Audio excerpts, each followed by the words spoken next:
robots took my podcast, man.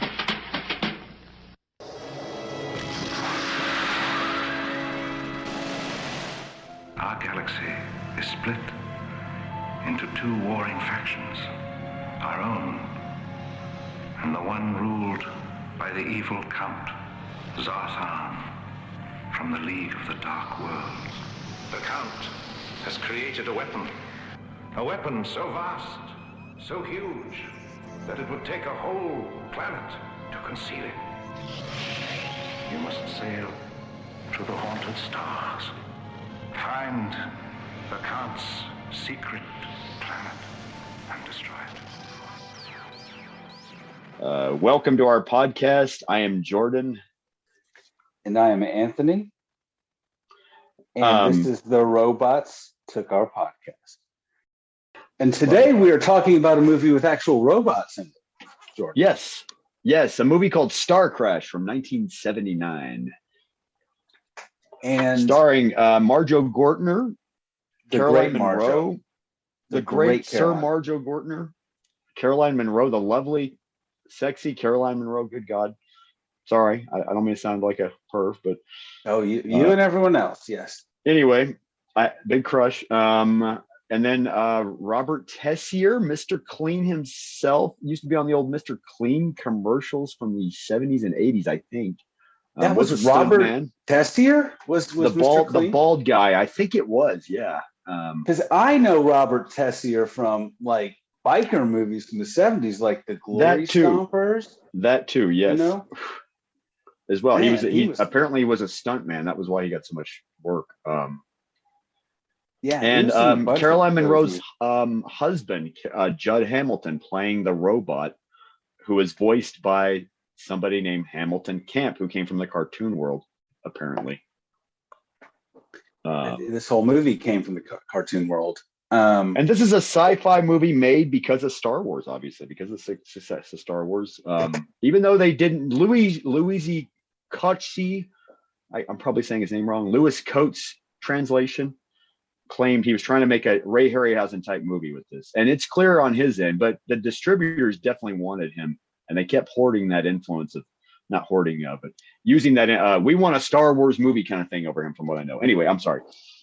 And in its way, this is an important film. I'm overstating it a lot, but I think it is probably one of the standout Star Wars ripoffs. Like we were talking about Land of Doom in an earlier It's a podcast. famous Star Wars ripoff, a famous Star Wars. Yes. Yeah. Right up there with Battle Beyond the Stars, Space Raiders. Exactly. The whole Roger Battlestar Corman Galactica, yes. of space projects that spawned other space projects. And yeah, we'll get into New World and Roger Corman a little later. But now this movie was merely acquired by Roger Corman in New World, but not made by him. This was made in Italy.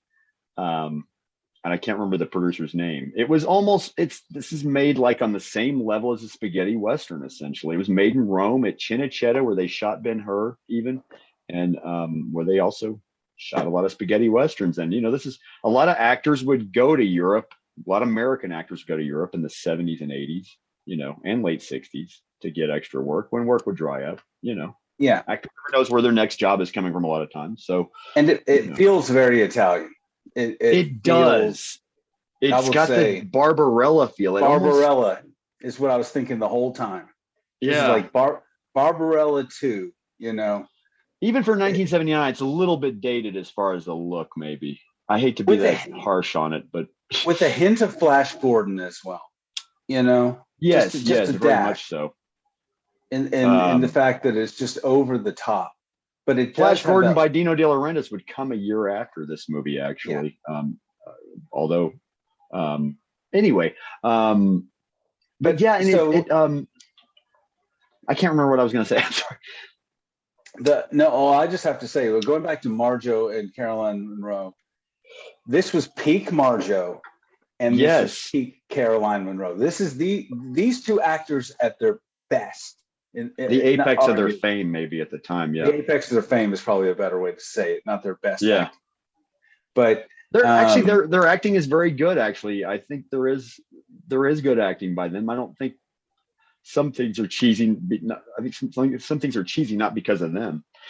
Given a better plot, I think, and certainly better dialogue, which is just a better movie, really. These two could have really shown. But the thing that saves this movie is strong acting and not strong characters, but just the acting is there. Most movies have the reverse problem. It's where like the acting's bad, but everything else works. Here, somehow the acting elevates this, if that can be. So people who don't know, let's back up. Like we were saying, this is when Star Wars came out, there was a whole slew of ripoffs. And the Italians are always the first, not the first, but they're on the game. Whatever it is, they're going to try to make a dollar from it. Back then, especially, mainly more so back then, especially way more so back then. But they were just going to capitalize on whatever trend, make 10 movies like that in different names, sell it to the international market.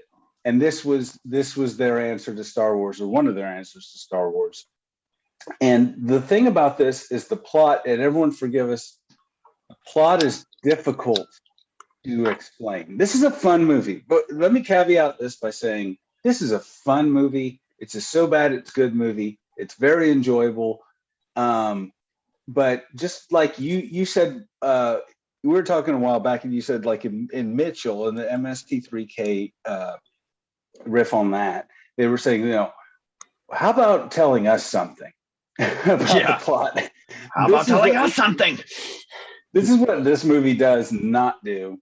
Is it doesn't. It leaves us out on a lot of things. I feel constantly like I've left the movie. I went to get some more popcorn and I came back. That is the constant feeling. Yet they state the obvious on things sometimes, and yet they say things, they explain too much, and you're like, wait.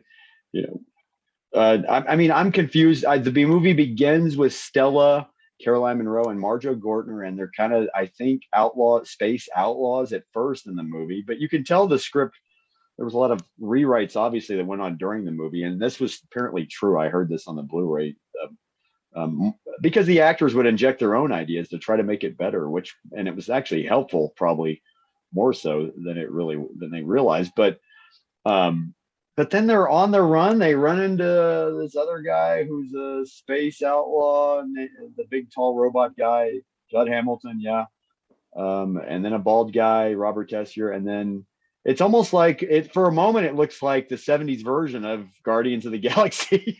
And then it becomes if you saw it in the movie.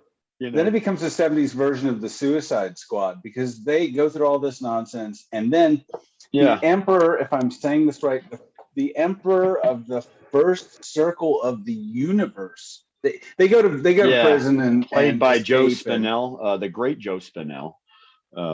I don't know if I'm saying his name right. No, it was played by Christopher Plummer.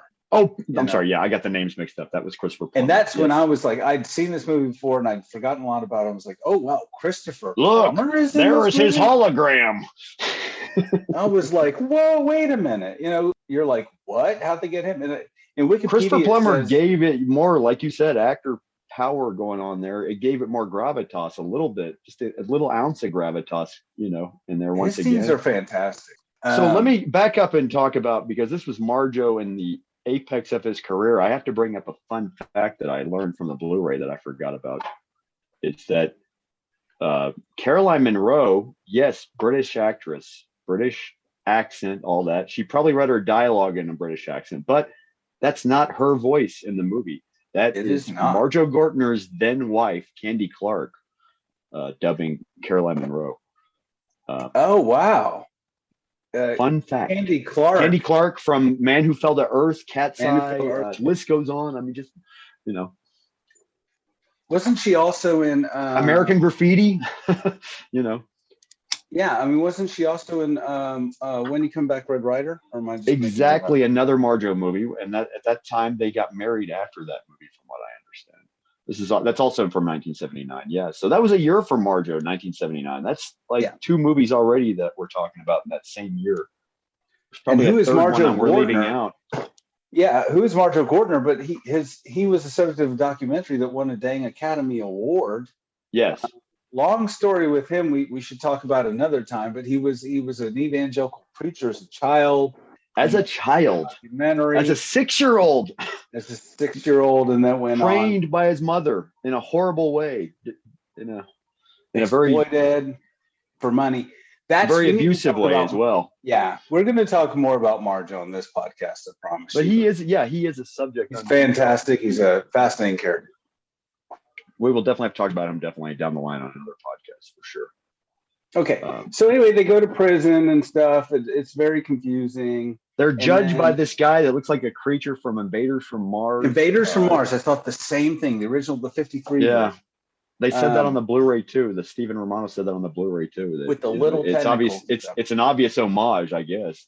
Well, the thing about this movie is like when are you homaging and when are you just stealing? I mean, yeah. I think this crosses the Tarantino line of homage. Yeah. It's just straight ripping things off. Some things do actually look like a Harryhausen movie. This movie has stop motion in places, and it's got but 2 robots.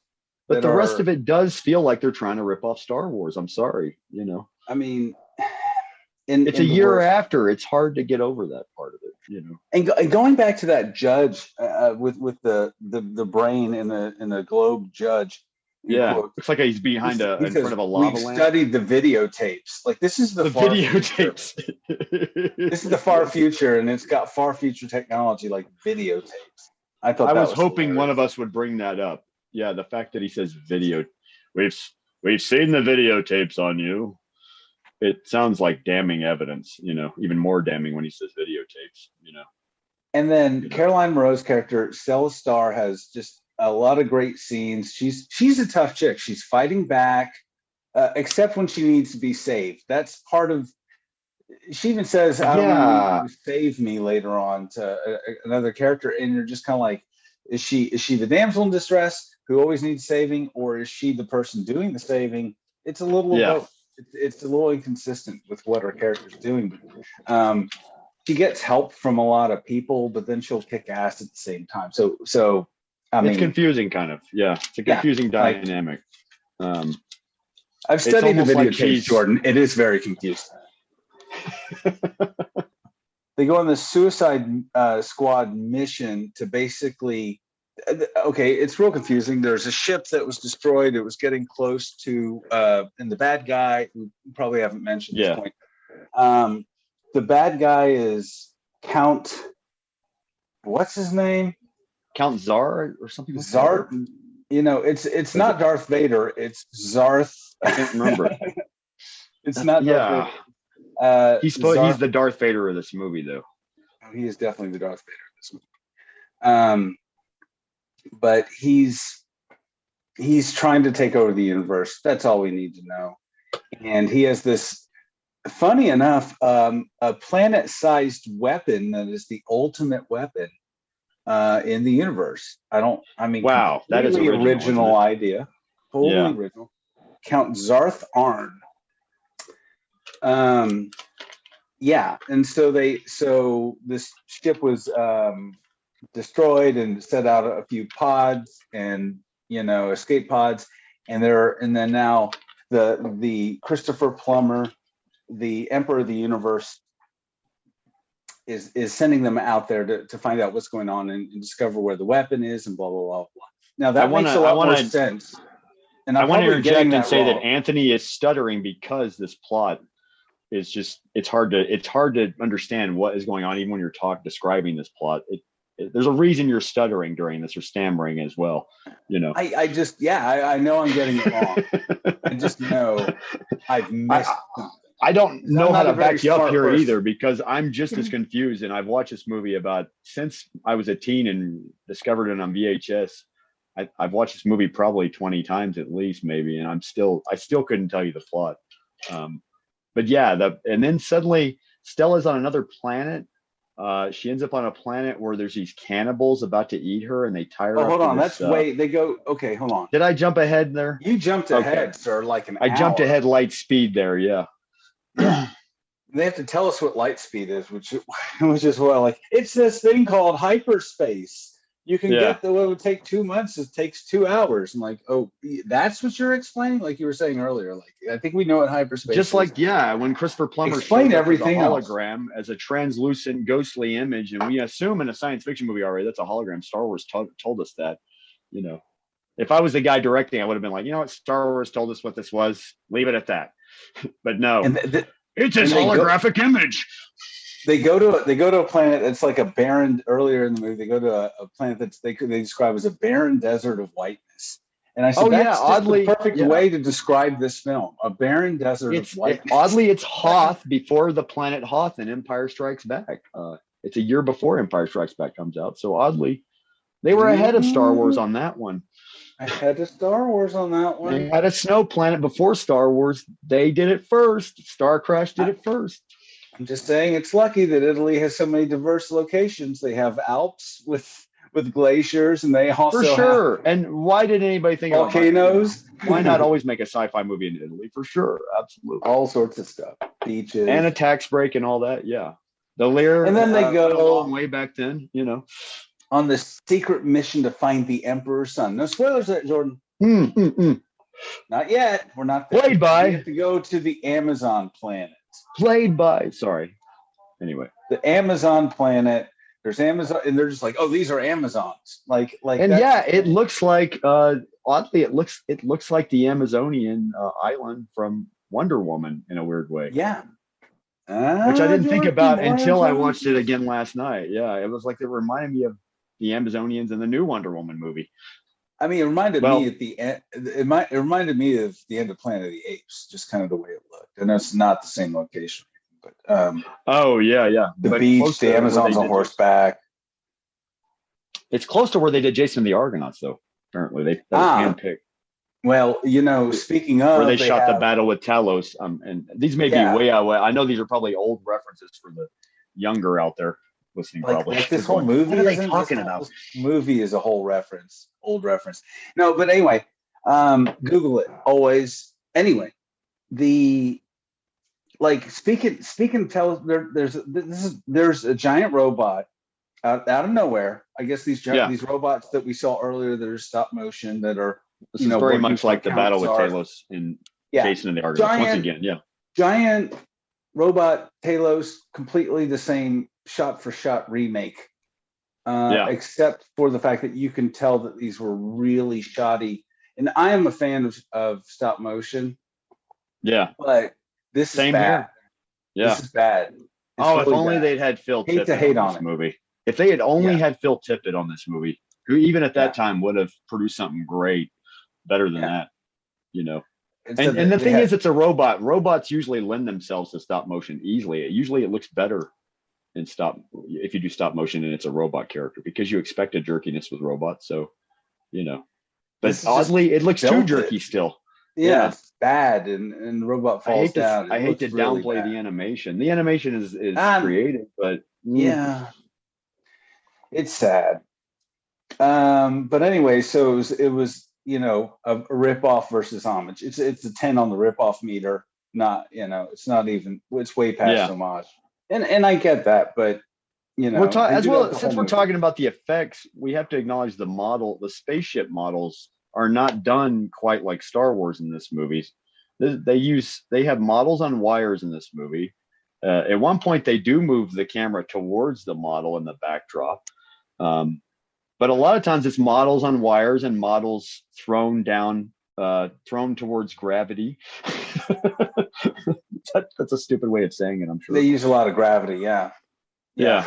Which means they just threw the model off of something in some abysmal situation and they shot it in a certain way, And the models aren't bad, but they're so brightly lit that they look like models. So they don't take advantage. I'll tell you as a model maker fan and as an amateur model maker myself, even I have a problem with the lack of detail. I mean, there's detail in the model. I mean, detail like blemishes and flaws and grittiness and dirty vents and you know what I mean. The models just very glossed over. They're very clean and they look like a model kit that you would buy. You know what I That's mean? the problem too. They look like model kit. There's nothing dirtied up, nothing real, or that's the beauty of the Star Wars model universe is they all had grit and dirt to them. They looked real for that. They looked used. They had a used look to it. They didn't look like a toy, floating in outer space. I mean, the models are beautiful. Don't get me wrong. The bottom work is beautiful in Starcrash, as are the sets and everything else. But of course, the flaws, with the models are the lack of they look like models. That's the problem. They look too much like models. Exactly. They look like a toy. Yeah. And then speaking of like the production stuff, like Robert Tessier, Chief Thor. Thor, yes, is his the Emperor. name. Sometimes I don't know what's going on there. Anyway, he like there's certain scenes where his makeup, he's got a green face makeup, but it doesn't like cover his neck. Like there's a lot of things see like it. this. And I noticed it more in the HD. This was an HD copy that we both looked at, and more so in HD, you can see that the makeup on Robert Tessier's face is melting in some places, or kind of brushed off accidentally Jordan, in some places. This movie has never looked better / worse. Like this is the perfect, yes, exactly. Like some things do not digitally remaster them because you can see the string. Also, we have there's a. I'm not even going to try to describe the plot here because like the guys that were working for the Emperor flip, and then Robert Tessie's character Thor like turns and then tries to turn the ship, and Acton is the Marjoe's character. What is he? Is he an alien? What the hell is he, Jordan? Is he an alien? Is he Mork from Ork? He's got powers from Ork? I don't get it. Yeah, he has Jedi. Does he have Jedi powers, or does he have Mork from Ork powers, or does he have? He has powers where you can manipulate old computer graphics into some like squiggly lines. That was not computer graphics. That looked like it was scratched onto. Was that it? Okay, there were. That was old school. It was old school rotoscoping. Honestly, rotoscoping. They probably had to do cell animation over the film, so to speak. They do use computer graphics, like for some of the monitors. They do use computer graphics. It's like a trick that goes all the way back to Disney, old Disney. Rudimentary, but okay, so they're just doing it in camera. Okay, but no. But nothing so, and then in this movie. he knows the future out of nowhere. So we don't know what his powers are. They're never established. He has a lightsaber. He literally a lightsaber, like literally call the lawyers a lightsaber, right? Laser sword. But Mark Hamill used that term in Last Jedi now. So now you can't use it. I don't know. Is it a laser sword? Yeah. Or a lightsaber? What the fuck? Is it? Yeah. It looks like go back and sue them retroactively. Yeah, exactly. They're going to go back in time and sue them. Well, it's good. I mean, that Acton knows the future, and he should have known better. I mean, he just knows the future. And Stella complains that she could have changed things, this whole time, and he tells her that it's against the law. That's his words. Like what law? What are you talking about? Like, who is this guy? It's against the law, Anthony, to change the future. Anthony, I know. Don't question this. I know. Me and my it's just like just turn your brain off. I agree. What law? What law is he talking about? Show me the book. I don't know what's going on with that. He just has magical powers. Also feels like a Deus Ex Machina. Once again, I hate to use that term. Of course. No, well, I mean, it's a proper term. And it feels like it's out of nowhere, and it feels like like they ripped a page out on the set and wrote something else. Yeah. And I'm pretty sure that's what went down. Glued to the screen to try to figure out what's going on. I felt like I'd left for 15 minutes. Can we get to the cameo? Can we get to the, well, now you were referring We're almost there. Cameo. We're almost there. They go the prince. Planet. Can we get to the prince? Okay, the planet. We're almost this is where there. all this shit goes down. Patience. Have some patience. But anyway, so they find the third. This is where we get to the vehicle. Yes. Okay. On this planet, and instead of Amazons this time, we have cavemen. Cavemen that are cannibals, I think, possibly. What? Yeah, they're cannibals, cavemen. Because in the 70s, you can't have a science fiction movie without cannibals for some reason. Somewhere in the movie. Yeah. Or some, reference to it, i.e. Logan's Run as well. Yeah. i.e. Hills Have Everything Eyes. is a cannibal Holocaust type vibe to it, especially Italian movies. Good Lord. What was going on in Italy? Anyway. And of course, even more Alive, another you say Italy. Yeah, anyway. Not Alive. And they Survive, that's what I meant to say. They meet the prince's son, and he's wearing a mask that looks like a Zardoz mask that looks like it was ripped off of like another production. It does look like a Zardoz mask. Oh my God. It's like Zardoz. Looks like it was from some Sword and Sandal movie. Like a lot of these actors and sets and things look like they were ripped off. Like the giant spaceship sets that they have look pretty good. And even the models they used when they crashed look pretty good. I have a tidbit to bring up on this too, with the reveal on this one actually. Anyway, but that mask was freshly dried paint on that actor apparently, and he was inhaling those fumes. And we're talking spray painted, and it's 1970, 78 when they make this movie, so they're not thinking about the atmosphere, ozone, or how it affects one's senses, or So Jordan, the Emperor's son is David Hasselhoff, the Hoff himself. Yes, very beautiful-eyed, very fro hair going on.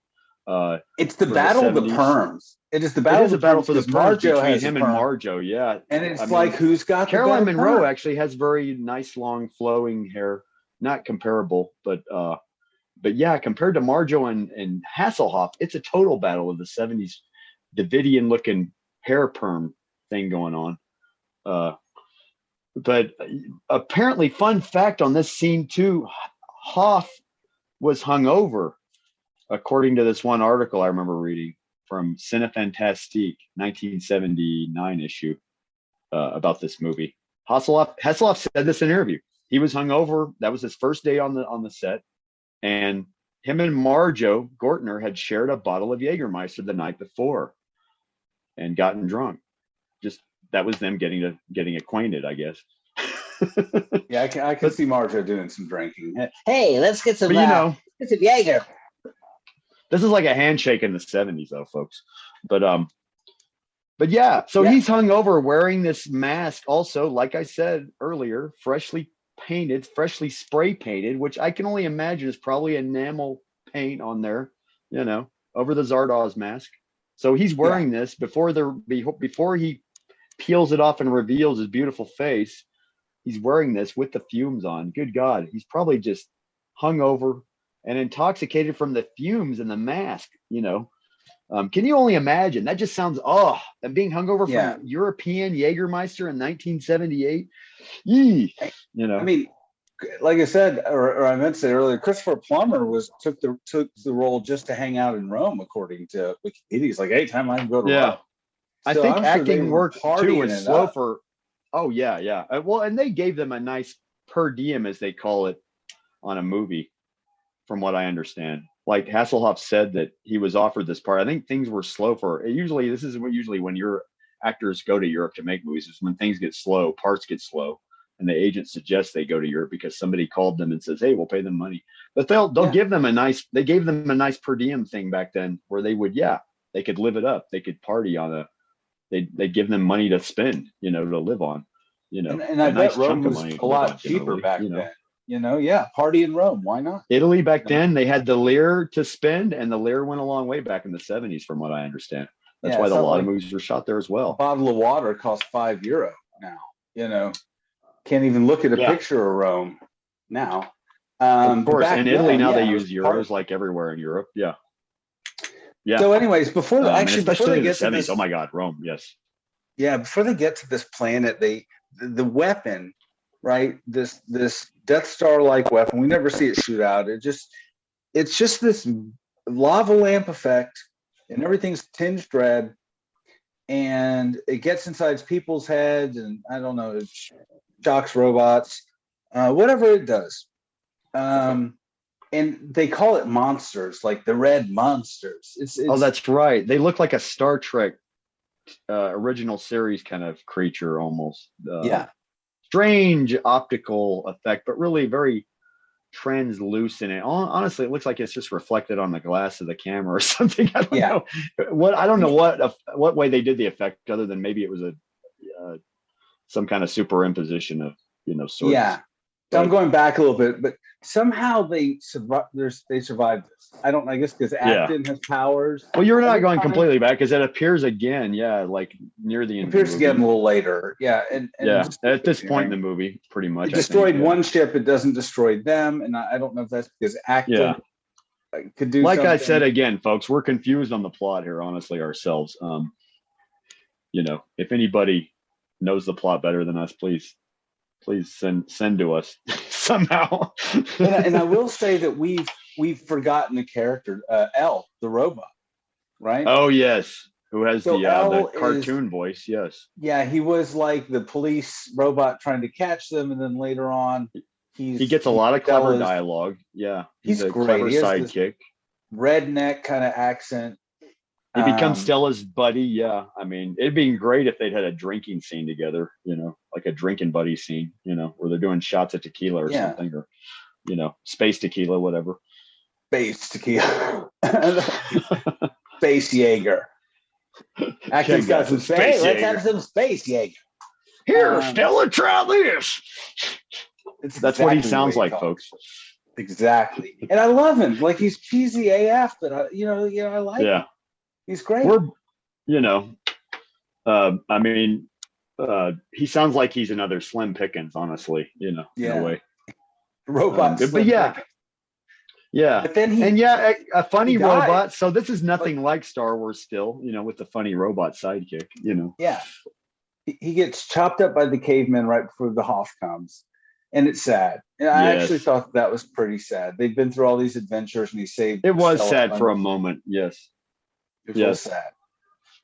Then the Hoff comes into the picture. And am I weird is there kind of a love triangle, a soft love triangle kind of going on, and like some competition between Hoff and Marjoe, even though they're not like Marjoe, Acton and no, I actually thought between the robot, honestly, that's what I thought. There's a love quadrangle going on here, an interspecies love quadrangle. I think it's more a triangle between, four-sided triangle maybe, but I didn't think maybe, Marjoe, I don't know, it still comes off friendly between her and Marjoe, I think. Maybe I'm just like projecting, but her and Hoff for sure, and the robot, oddly. The robot, I don't know if it's because they were married in real life, her and the robot guy, the guy in the suit. No joke.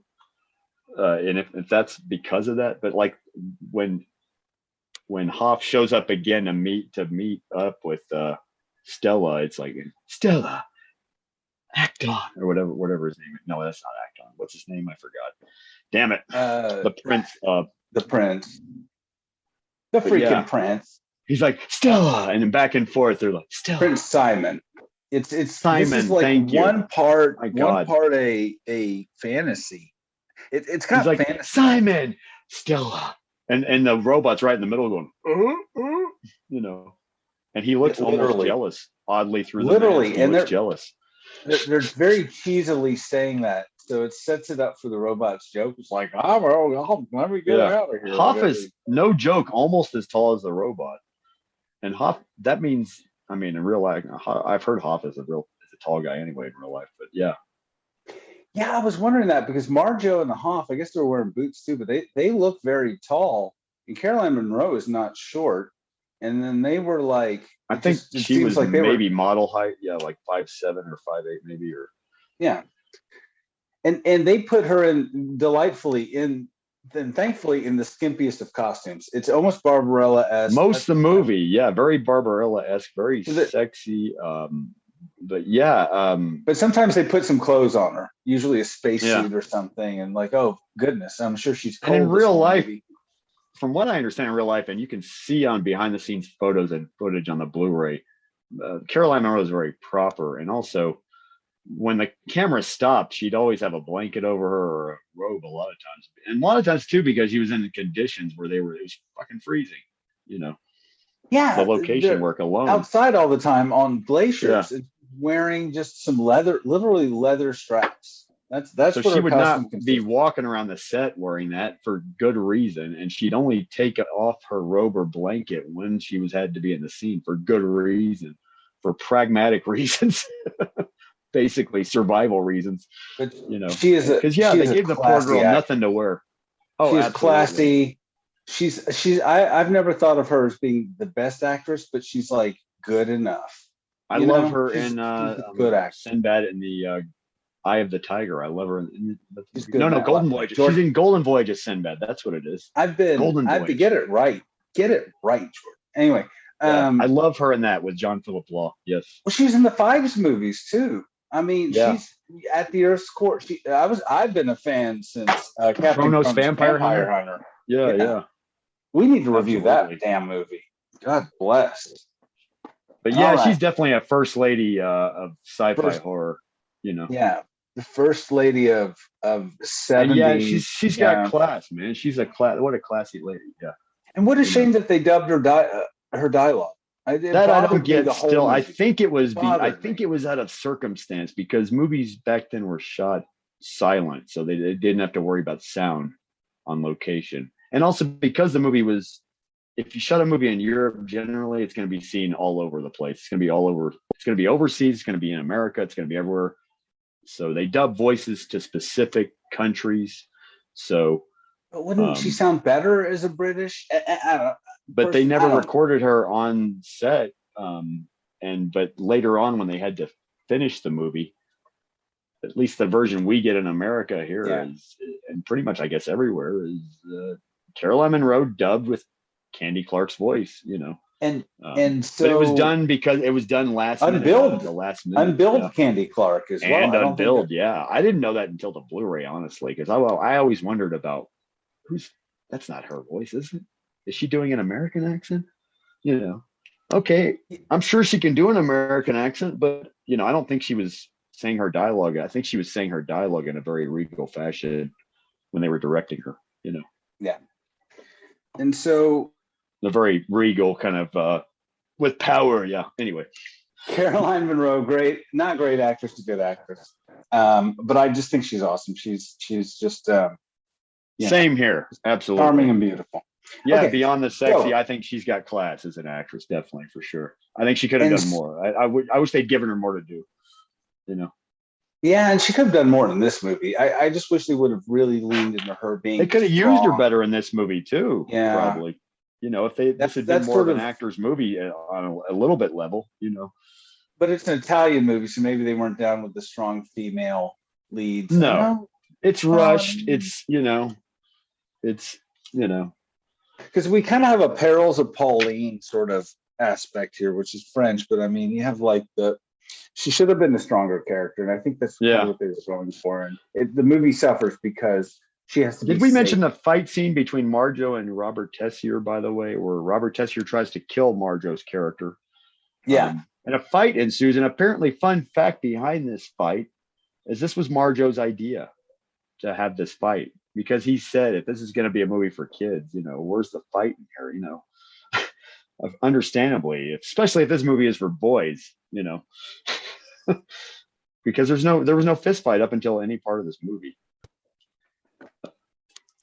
Yeah, and it's a lame fist fight. Absolutely. It's there. And he uses his rotoscope, his roto power. And we really haven't talked about the villain yet. Joe Spinell. Played by Joe Spinell. Emperor Zardon or something. My God. He's really good in that role as well. I agree. He actually got to have his own voice too, oddly. Even when dubbed. That's his voice doing that character. Yeah, and I think his whole outlandishness kind of reminds me of Ming Merciless. There's some of those aspects. That's what reminds me of Flash Joe Gordon. Spinell would play these menacing characters, but when you see interviews with him, he'd sound like the sweetest guy, just like the sweetest guy from New York or something. You know, who's kidding who here? You know. But anyway, so there's a lightsaber fight, right? between literally lightsaber fight. Between the Hoth and Marjoe, and not Marjoe and Hoth, but they're them against two robots with two robots come in the same with what looks like dark sabers also from the Mandalorian. Yeah. Swords that are glowing, and they fight. Yeah. And then the Hoth, Marjoe is arrested by one of them, and then the Hoth picks up the lightsaber, so it's like a dual thing. He comes in. Oh yeah, Marjoe gets slashed in the shoulder, and Hoth saves the day essentially. Yeah. And then that's a fun little scene, but it is totally Star Wars. There is nothing not Star Wars about that scene except for the absolutely. Yeah, it's a little bit Jason the Argonauts, but it's a lot of Star Wars. Hence the laser swords and the Emperor shows up. They're like Count Zarth was leaving them as all good movie villains do. Like, robots watch them, kill them if they leave. And then that's right, yeah. And then the Emperor of the Universe somehow shows up with his people, and then they halt the flow of time. I feel like there was a lot of information I wasn't given. There was stuff cut out of the American version, I heard, though, too. I thought maybe an hour or two. Maybe it was more than I really know, yeah. But that I do know there was some deleted chunks of scenes. This movie, Jordan, is just a whole movie of outtakes, I think. There was supposed to be another scene where she's running from some octopus type creature, I think, or something, or some lobster type creature in the desert or something on another planet. Yeah, I've only seen outtakes from it. And it looked like it was rough for Caroline Munro because she had to be in the costume again. And she's running through a swamp, like at one point, and this is still in the cold in Italy. Yeah. This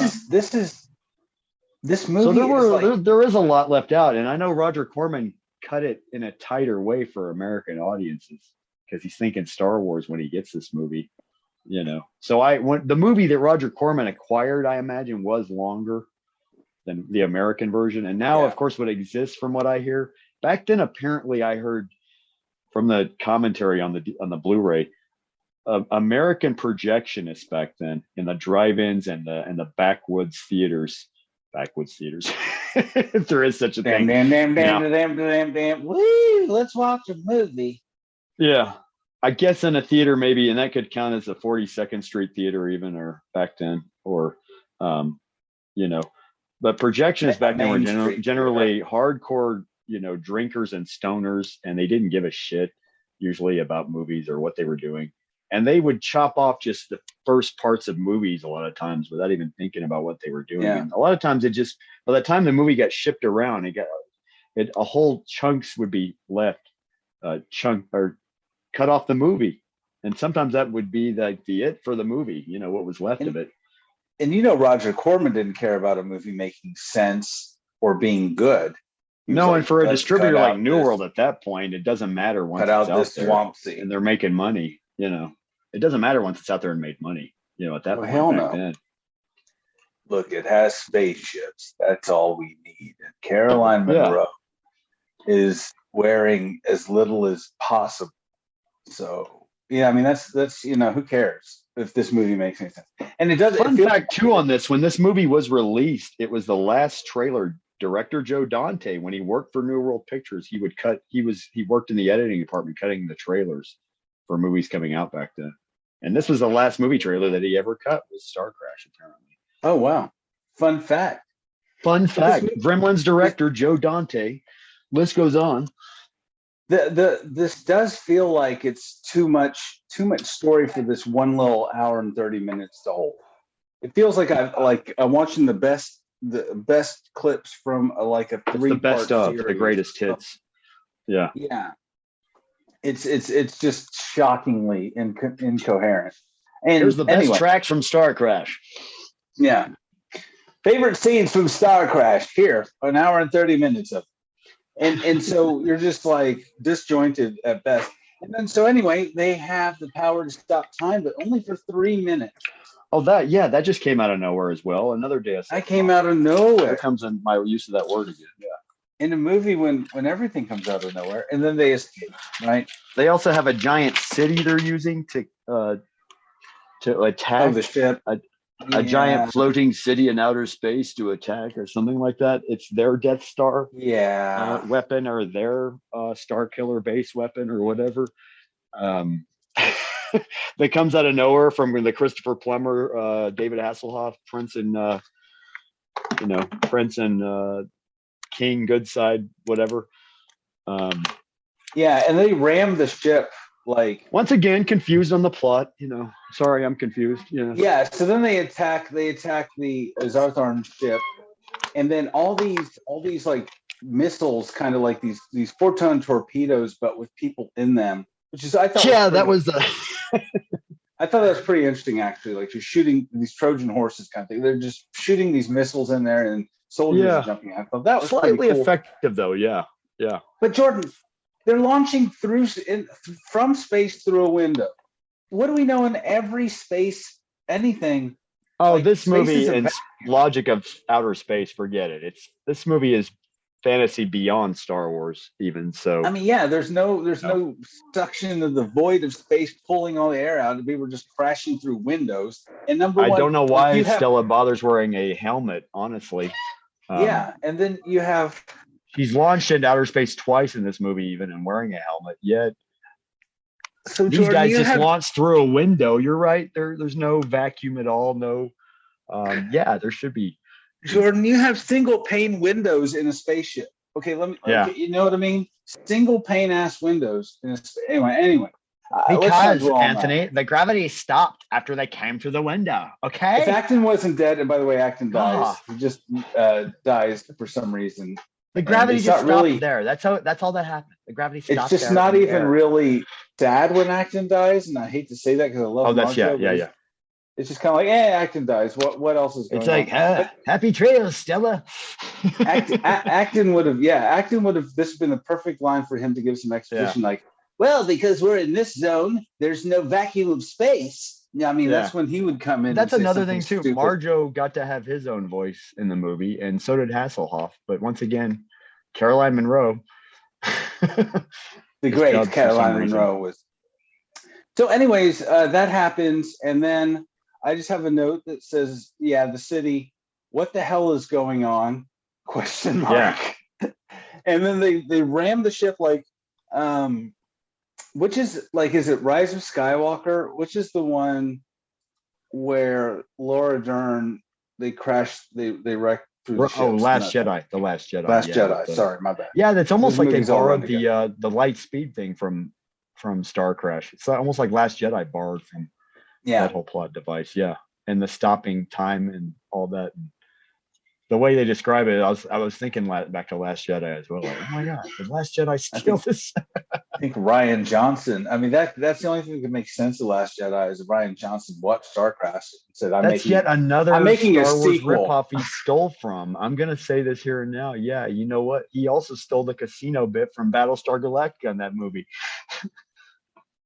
From the movie Battlestar Galactica, the pilot Battlestar Galactica, where they go to that casino planet thing, and it looks, I'm sorry, but a lot of it looks the same in Last Jedi almost. It's more of a Love Boat version in Last Jedi. He stole all the story elements that didn't make any damn sense and go to nowhere from Starcrash as well. So I don't know. Yeah. Last Jedi, Rian Johnson, though. Not Looper Rian Johnson. That's a different Rian Johnson. That's a different... Sorry, my wife was in the background asking if I was talking shit about Rian Johnson. I'm sorry. Yes, Rian Johnson. Sorry. Okay. Nothing against Rian Johnson personally. I'd smoke a joint with him. I drank a beer with him. I just feel like, man, what were you thinking about? Well, we're talking about Starcrash. We're not talking about. Because of the whole warp speed device that's going on, or the not warp speed, light speed device thing.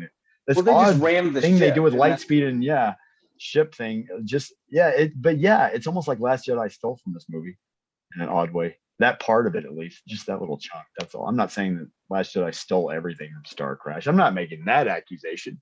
Just this. Oh, you're making that accusation. I heard it. Just this little part and Battlestar Galactica. I'm saying that's all.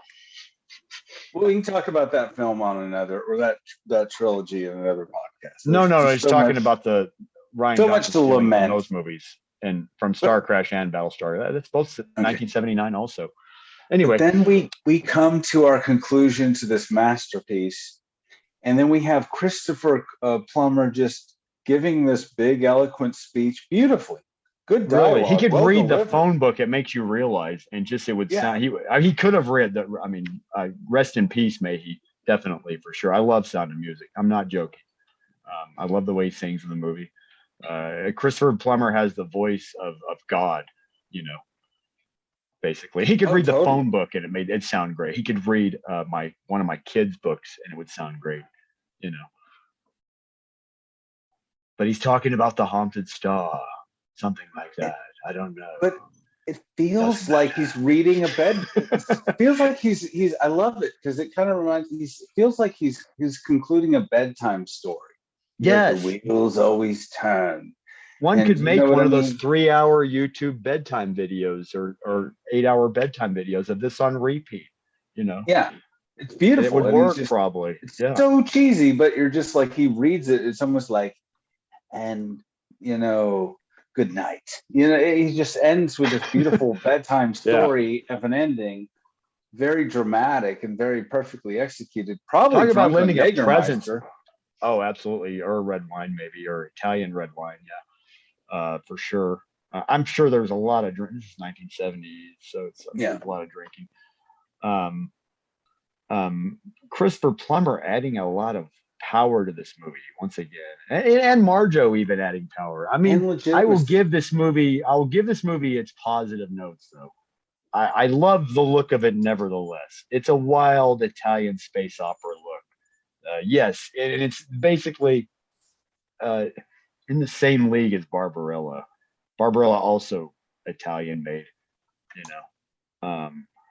But yeah, and they even all that, but yeah, the actors. I think without these actors, this movie would have been even cheesier. The actors tried to add a lot as much as they could to it. They tried to give. Oh God, you can tell what they were dealing with. They're working their hearts off. You know, we have two Academy Award winners here. Well, I don't know if Marjoe won the award, but his eponymous. But Marjoe, you can tell Marjoe was working on this movie. The fight scene was his idea. He contributed that to his. He wasn't just sleepwalking through this movie. At least he wasn't phoning. They wasted Marjoe. They wasted Caroline. Munro. But yeah, now we have to lay the blame on the movie as wasting these actors. I mean, they doubled down on Christopher Plummer, so he, was. I wonder what somebody different would have done with this movie if a more experienced director and effects people would have done with the movie. You know, you're being racist. You're saying it's bad because they're Italian, and Jordan, you're racist. No, not at all. Not at all. I mean, hell, what if Sergio Leone have done? What would Dino De Laurentiis have done with this movie? Oh, Lordy, he would have done Flash Gordon. That's what it would have been more gigantic. It probably would have been ginormous on top of that. Yeah, Flash Gordon, exactly, which came a year after, once again. Another Star Wars ripoff. Another result of Star Wars. But we wouldn't have this mishmash of a movie. And the fact that it's got very good elements. It's completely watchable. I mean, I'm not saying you would ever understand what's going on. It's not boring at all. No, never boring. It's a beautiful train wreck. It's eye candy. I had the commentary Blu-ray on this morning, and my daughter was looking at it, just looking at it oddly. I thought that was odd that she was even looking over at it. You know, maybe more like a train wreck looking at it. Yeah, but it's got heart in a weird way. It does. It has a lot. You can tell it was made with love, both actors and behind the scenes, as far as at least directing and directing and effects and. Oh, I just realized this, Jordan. I hadn't looked this up. This is the same guy that made Hercules. Yes, for Canon Films. Movie. Yes. Good God. Hercules also very cheesy, but made with love. You can tell. Oh, that's a masterpiece. Yeah, it's the same thing. It's just kind of like a beautiful train wreck of cheesiness. Lou Ferrigno starred. Yes. But anyway. But back on Starcrash, it's like I mean, yes, this is the same year too this movie comes out though. Now effects, I hate to criticize it, but the effects, this movie looks outdated even at its time period a bit, you know. Ron Hayes did 1979, it still looks a little outdated. When you consider, I'm just going to bring this up, when you consider the fact that Battlestar Galactica, even the movie version, comes out later this year. Battlestar Galactica has already been on TV a year before. Yeah. Battlestar Galactica had people that were refugees in Star Wars effects department, basically. It looked like it looked like a movie that came out 10 years before. Like it feels like a movie, does, or at least even 5 years before. 5 years earlier, a sequel to Yeah, Barbarella, kind of. Yeah, like it just and what else came out the same year, 1979? I mean, this is the same year as Alien. The Warriors and Alien. Exactly. Alien which is came not out. a Star Wars movie, but a result of Star Wars once again. You know, and acting Alien should also have still foreseen looks that. ahead of time. Yeah, Alien looks like it came out 4 years after Star Wars or 3 years after Star Wars. You know, it looks like it's of, you know, it looks more modern even back then and now compared to Starcrash. But that being said, generations of people will puzzle over this film and try to make sense of it. I'm sure But that's also there's the message boards. beauty of Starcrash. Is this what we're saying as well? That's also the opposite beauty of it as well. Yeah, It's complete chaos. It has its own look. Fantastic. Yeah, and it is very comic book like. And I, from what I understand, Stella Star, Caroline Munro's character, was, I think she was a comic book in Italy. I think. Yeah, actually, maybe you're probably right. Slightly. So let me ask you this: would you rather watch this movie or Flash Gordon? This movie actually. Would you rather watch this movie or Barbarella? I've watched Flash Gordon only a few times, and I don't know why. Flash Gordon is so slow paced. That's my only deal with it. Too much. It takes too long to get to where. I wish he just passed out at the beginning of the movie and woke up in the future already, or landed on the other planet already. You know. Yeah. So let me ask you this. My deal with and yeah, it's a big, beautiful, gigantic movie by Dino De Laurentiis. Sure. You know, Flash Gordon, yes, but going back to Starcrash, Starcrash, though, I don't know. Starcrash, because of its lower budget, maybe because it's got the actors that it does that I love, you know, all in one movie. From that kind of lightning in a bottle. Marjoe and the Hoff and Caroline Munro. Exactly. I love the poster for this movie too. I mean, even though it's got the revealing Caroline Munro on there, you know, but that's the poster you can just put out of nowhere. But I guess, the poster looks old. The poster looks like the poster's sexy though, in a weird way. It's all sexy. It's all sexy. Kind of I'm not just talking Caroline Munro. I'm saying all of it. Yeah. But I would rather watch this movie than Barbarella, than Flash Gordon. Barbarella's fun too, but same here. I'd actually watch this. Agreed. I would actually watch this movie over Barbarella any day. I own this movie on Blu-ray. You know, I used to own it on VHS as well, because there's just something about this movie. I have a mini poster that I bought, a mini reproduction poster that I bought at a convention, like a nerd. But because I do love the American poster for it. Yeah, but I mean, it's a lot of fun. Despite being a huge mess of a movie, it's a lot of fun. I'd rather watch this than a lot of other movies. Heck, I'd like to see the extended cut if there would be such a thing. I'd like to see another. I know we talk about it. I'm sorry. Yeah, I know we talk about its flaws, and you think we hated this movie and would disown this movie, even, but that's not true because that's what we love about these movies as well. We still love them. It's the they're one of our own children, you know. Yeah, it's the definition of cheesy Italian science fiction movies. It's fantastic in what it's and how wild and crazy it is. It just doesn't stop with the weirdness. And even though we criticize the stop motion sequences, I still love them at the same time. I think they're neat to look at still. You know, the laser swords. Not the worst. They're not the worst special effects either. Actually. They spent some money on this. You know, they're not Ed Wood level. Budget. They're not. Yeah, it's not Ed Wood Plan 9 from Outer Space, flying saucers, models on wires or hubcaps or not hubcaps or paper plates. You know, I give this a good. Man, this is tough. It's hard to rate. Got to rate it on the scale. Yeah. Okay. Of bad movies that are I would good. give this 6 laser swords. Yeah, I'd say if you're a fan of like this type of either Italian movies, of this type or cheesy science fiction, maybe a 7. If you're not, into any of these kind of movies and gun to your head, laser sword to your head, you had to watch it. It's probably a 5. You know, I mean, if I were Roger and Ebert and you were Gene Siskel, I mean, I would give it a thumbs up. Yes, still, you know, for the fun aspect of it. And I've read Starcrash doesn't land.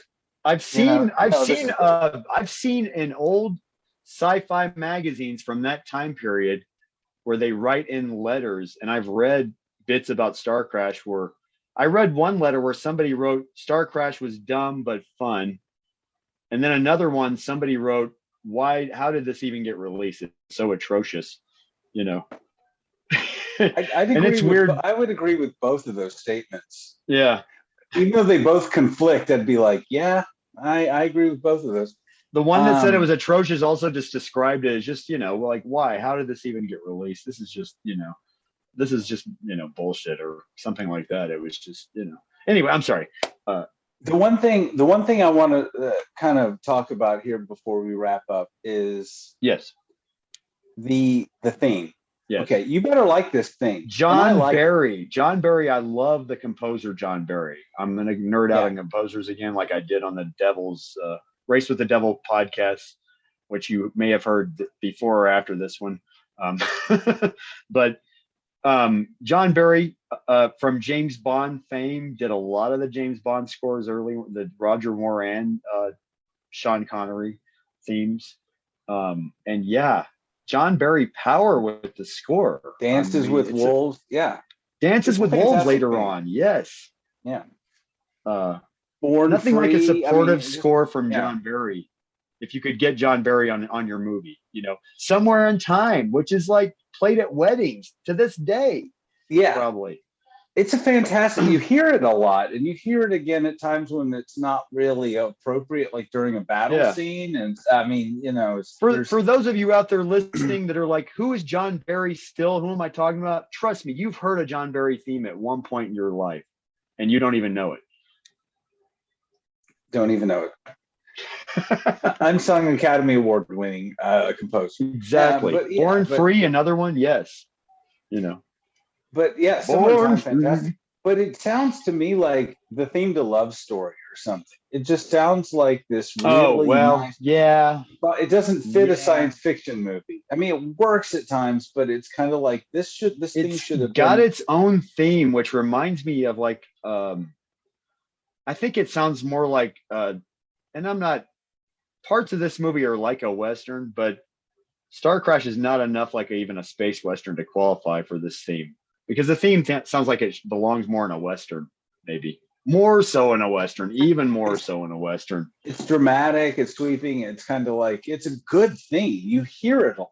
Yeah. You hear the 2 or 3 themes. The trumpets only work in certain sections of the movie though, but it doesn't work as a theme as a whole, I don't think. The dum dum dum dum dum dum dum dum. But I'd buy the soundtrack to this film. I think the soundtrack is one of the better things. That's true though. It is John Barry at the same time, because it's John Barry, but it's got some beautiful melodic music when for the slow outer space sequences, you know. Yeah. It's almost lullaby kind of. That's another element. That's one of the things, like quality stuff. This is like quality stuff is going in this movie / crap. And what you have it's like kind of misused in a way. That are very good, and some things that are not. Yeah, and some it's like some like, people how are could you slumming still fuck this up? Or did they, Jordan? Let's get a cameo that we're going to shoot on the weekend with an extra well-known actor, and then we're going to slap it in the movie, and it's still going to feel wrong. Freaking 40 years later, we're still talking about this film because it's a fantastic. But that's the funny part, this is 42 years later, at least. Well, when it was released in America in 1979, I think it was spring of 1970 or March of 1979, maybe. In March, from what I looked up. Anyway, check it out if you're into this sort of movie. I promise you, we've spoiled nothing. It will not make any sense. Yes, please. We're explain probably the plot wrong to us, about a lot of please. things. I'd love to hear somebody else explain the plot to us. Honestly, I need help. I've only seen this movie probably. It would 6 make or me 7 laugh times. just to hear anybody explain the plot to Starcrash to me. Honestly, probably it would make my day. That or Phantom Menace. Yeah, as well. At least I think Phantom Menace makes more sense. Yeah, but I don't know. I would still watch Starcrash. I'd still probably watch Starcrash. Yeah. Anyway, but I would say also, if you're gonna watch a film festival in your living room of Star Wars ripoffs, movies because of Star Wars, then yeah, Starcrash you should include next to Battle Beyond the Stars, Space Raiders, Battlestar Galactica, for sure. The whole pantheon of New World pictures, except for Battlestar Galactica. We need but to save that that's a lot of other New World pictures for a whole other podcast, Jordan. Yes, as well. Just talking about the films that followed Starcrash is a fantastic. And Hercules story. is another sort of result because of Star Wars as well. I mean, it went on forever after Star Wars and Empire and Jedi. It was just like Empire, people are like, "You still hungry for Star Wars? We got something almost like it." It was a crappy ripoff train that just kept going. Even all the way to Masters of the Universe, the cartoon and the movie later on. Can you imagine though if you went back in time and erased Star Wars from existence? Like, you stopped production on it, or you stole the print somehow and made it just disappear. I'm talking about a devious plot, Anthony, of building a time machine, building Star Wars, and heisting Star Wars from existence. Star Wars never happened. But are you saying that Starcrash existed instead of Star Wars? I don't want to live in that. The funny thing is, every movie begets another slew of movies. So we might have gotten more Logan's Run ripoffs if there had been no Star Wars. It could have been like that. Anyway, or Star Wars would have been made by somebody else, and it would have been totally different. Oh my God, can you imagine? What if Star Wars had just been made by somebody in England, all in England, and it was made by an English director even, and everything like steampunk? Oh wow, like a long, talky, boring Star Wars. Yeah, exactly. Starring Carolyn Munro as Leia. They did it Starcrash style, but only in England. Yeah, Amicus makes Star Wars. Like, exactly. Amicus makes Star Wars. Milton Subotsky makes Star Wars. Oh my God. Oh my Lord. Google all that if you want, everybody. Yeah. Sorry, we're nerding out here on these old school movies here. All right. Starcrash, go watch it if it sounds like your sort of thing. Jordan, it's been fun talking to you about this. Any final thoughts? Fun talking to you, Anthony. Final thoughts. Stella, you're not bad for a human. No. I know what my Halloween costume's going to be this year. Oh yeah, it's going to be the robots from Starcrash, right? No, is that what you're saying? Nobody will get it except for one guy who will be a little too into it. I want to dress up like Hasselhoff, but with the Zardoz mask on, and I'm sure everybody will know who I am, of course. Oh boy. Yeah. All right, everyone. Thanks for listening. Hope you enjoyed this, and we'll be back next time to talk about another movie on The Robots Took My Podcast. The Robots Took My Podcast. Bye. All trailers, clips, music, or any other copyrighted material are used sparingly, edited from their original forms, and used for the purposes of criticism, discussion, commentary, and education about these fine films.